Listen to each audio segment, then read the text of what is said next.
Can everybody hear me in the back? It's working? Great. So my name is Kamran Khan, and I have the honor of being the moderator today.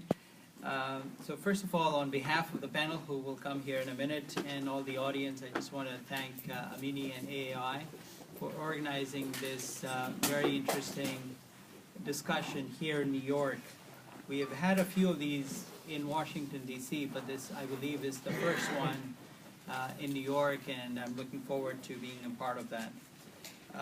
Electrification of Africa used to be at one point a moral issue of regional significance.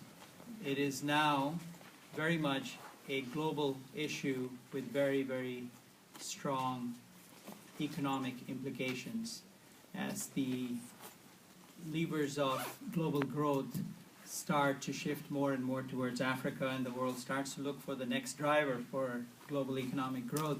Africa is becoming a key point of interest, and when we look at growth in Africa, as Amini said, the dismal, very, very low levels of electrification cannot be avoided. You have to look at them and say this has got to be one of the key constraints to growth.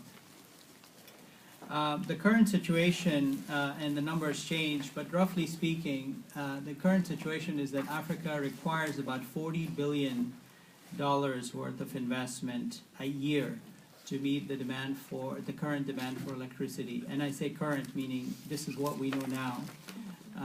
And as you know, when economies evolve, their demand for electricity goes up substantially. And currently, Africa gets about 1/3 of what it needs. And that 1/3 is, by and large, either coming from the public budgets or coming from the donors. So very, very little of that investment in the power sector is actually coming from the private sector. And we know from experiences around the world that private investment has to be the key driver for electrification in Africa. Otherwise, really, there is no chance. Even the richest of the richest countries are trying to get private capital in the power sector. So it will be absolutely impossible to imagine a world in which Africa is able to get to even reasonable levels of electrification without significantly increasing private investment. Last year, President Obama launched the Power Africa initiative. As Amini said, it currently covers 6 countries. The U.S. commitment is somewhere in the neighborhood of $7 billion, and there are various different U.S. government agencies that are leading the U.S. government initiative, and they include obviously USAID, OPEC, XM, and Millennium Challenge Corporation, MCC, USCDA, and USADF. That's the African Development Organization, and we have African Development Foundation, and we have Michelle here representing ADF. So we will have a very good discussion today with government agencies. We have representatives from some of these countries. We have not-for-profit. We have a very diverse panel that will allow us to really hopefully get to the bottom of what is happening in Africa, why this issue exists, and what are the chances that we will be able to resolve some of these problems in the coming years. Let me just introduce the panel very quickly, and then I'll ask all of them to come up here. First, we have Michelle Rivard, who's the Chief of Staff for the U.S. Africa Development Foundation, USADF. There's Michelle. We have Agnes Desovitz, Director for Private Capital Group for Africa with the U.S. Agency for International Development. I should tell you, just by way of disclosure, that many years ago I used to work at USAID, so if you see me being very nice to Agnes, you'll know why. We have Mr. Paul Mawafongo, Minister Plenipotentiary, Economics Affairs, Embassy of Tanzania. Paul has to leave because of an emergency, so he will not be able to stay through the whole discussion. Possibly we will try to get his comments as quickly as we can. And then last but not least, we also have Honorable George Monyemanjeni. Did I say it right, sir? Close. You will correct me. You will correct me, no doubt, and I will try to learn. He's a Consul General for South Africa in New York. And then Tony Vandermeulen. He is the Global Strategy Operations Executive and also involved in Shift into Green Energy, ECUA, which is a green energy group very active in emerging economies. So may I ask the panel to come up to the stage, and then we'll start the discussion.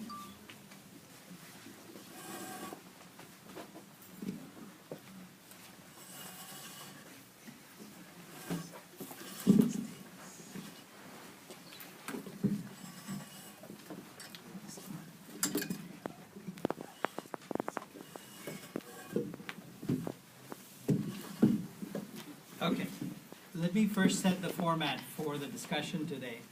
I will first ask all the panelists to make 3-minute open remarks on anything that they wish to discuss. They can talk about their organizations, they can make key points that they want to make about electrification in Africa or Power Africa initiative. Whatever, it's open time, 3 minutes for each of them. This will be followed by a panel discussion. I have a few suggested areas in which I will start to ask them questions, and hopefully we'll get a discussion going in the panel. And at any point, once the discussion starts, if you have questions, just raise your hand. I would rather not wait till the end of the discussion to involve the audience. It'll be nice to have you involved throughout the process.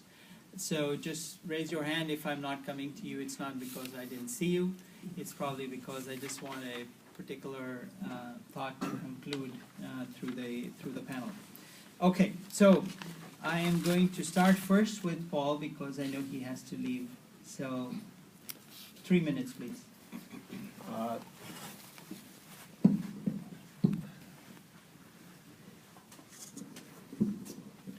Thank you. I don't know. Anybody can hear me? Probably. Okay, my name is Paul Mofongo. Don't care about the diplomatic titles. I'm Minister Plenipotentiary, but just call me Paul. I work at the Embassy of Tanzania in Washington, D.C. And I want to thank the organizers of this forum this evening. It's important for us. The energy sector is very important to us. As you remember, President Obama was in Tanzania. He visited Tanzania as one of the countries in Africa. And we value the partnership which we have between Tanzania and the US. And we believe the Power Africa initiative is going to be a solution to the challenge we are having right now. Thank you. Okay, why don't we just keep going in line? Tony? Yes, thank you. I'm Tony Vandermeulen. I am the Director of Global Strategic Relations for a new company, Shift into Green Energy, ECUA. We are an energy saving, energy management firm that does energy efficiency as well as solar development. My background is having come through the full circuit of development agencies. I worked for the United Nations for a while, for the United Nations Conference on Trade and Development. I worked for the American government for many years as well, developing American companies to plug them into export opportunities. And I also worked in Africa, in Kinshasa, with an export-import company. So that's somewhat of my background. The work that we do is to bring together a consortium of foreign companies with different interests to develop projects in developing markets. We're focusing right now in Ecuador, and we have a project now that we're discussing with government officials in Ghana. Thank you. Good evening. I'm Michelle Rivard with the U.S. African Development Foundation, which, regardless of the name, is a small government agency that is funded by taxpayers like you and us. We are focused on economic development at the grassroots level. We directly fund African organizations and cooperatives and small businesses to help them build capacity as well as to grow and expand their businesses. And so you might say, so Power Africa, what's the connection here? So let me just draw a few examples. Imagine you're in northern Kenya, you're a pastoralist in the arid lands, and you want to maintain your way of life. Well, it'd be really nice to have water and a place to charge your cell phone. One of the Power Africa off-grid energy grants in partnership with General Electric Africa that ADF has recently made as part of this government initiative that you'll be learning more about includes a solar-powered solution for boreholes. That will include a place where hundreds of pastoralists can not only bring their livestock to get much-needed water, but they can also plug in their cell phones. Another example also in Kenya, while ADF mostly works in rural areas and has a very large percentage of agricultural projects in our portfolio, again, responding to the need of the Africans and communities of what they are asking for, what problems they are seeking to solve with a little bit of help from some funding and technical assistance. Well, here's a different look at it. In the slums in Nairobi, there are all sorts of challenges. One group that we are funding is looking at biomass, and they have a number of biodigesters that they are using in the city, and they are generating power that small, micro businesses, not even small, are going to be using so they can better control their own livelihood.